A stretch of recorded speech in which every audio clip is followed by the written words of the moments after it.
The government can't protect its own information. Office of Personnel Management gets raided, we presume, by the Chinese. Yep. They make off with hundreds of thousands of files. Millions. Of employee data on American personnel. If the government can't protect its own information, why should business be waiting for cooperation from the government? Why should business hold any expectation that this is going to improve as a result of the involvement of the government? Business should not. All right.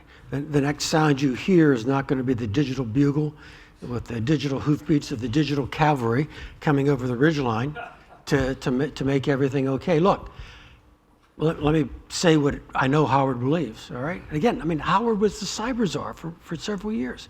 Okay. The government, our government, will be permanently late to need for your cybersecurity. Look, your armed forces view cyber as a domain. Just bear with me for a minute. I usually do this with slides. I'm going to do it with a hand puppet here. So just look up here. Okay. Land, sea, air, space, cyber. It's a new domain. All right? And you and I have decided that this domain is so wonderfully empowering. We're going to take things we used to keep down here in a safe, in a drawer, at least in a wallet, and put it up here, where it's largely undefended. This is the largest ungoverned space in recorded human history.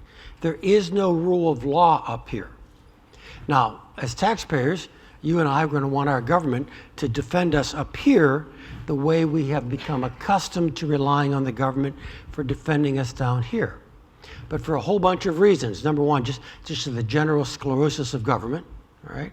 Number two, the technology is going to move much faster than any government can move up here in terms of being sufficiently agile. And then finally, and it's not quite peculiarly American, but it's especially American, that we, the big we, the 320 million we have not yet decided what it is we want or what it is we will allow the government to do up here to keep us safe.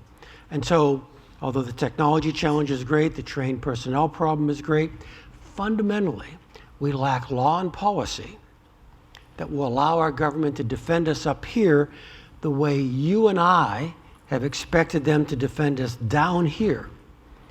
Put another way, you're going to have to be responsible for your safety up here in a way in which you have not been required to be responsible for your safety down here since the closing of the American frontier in 1890.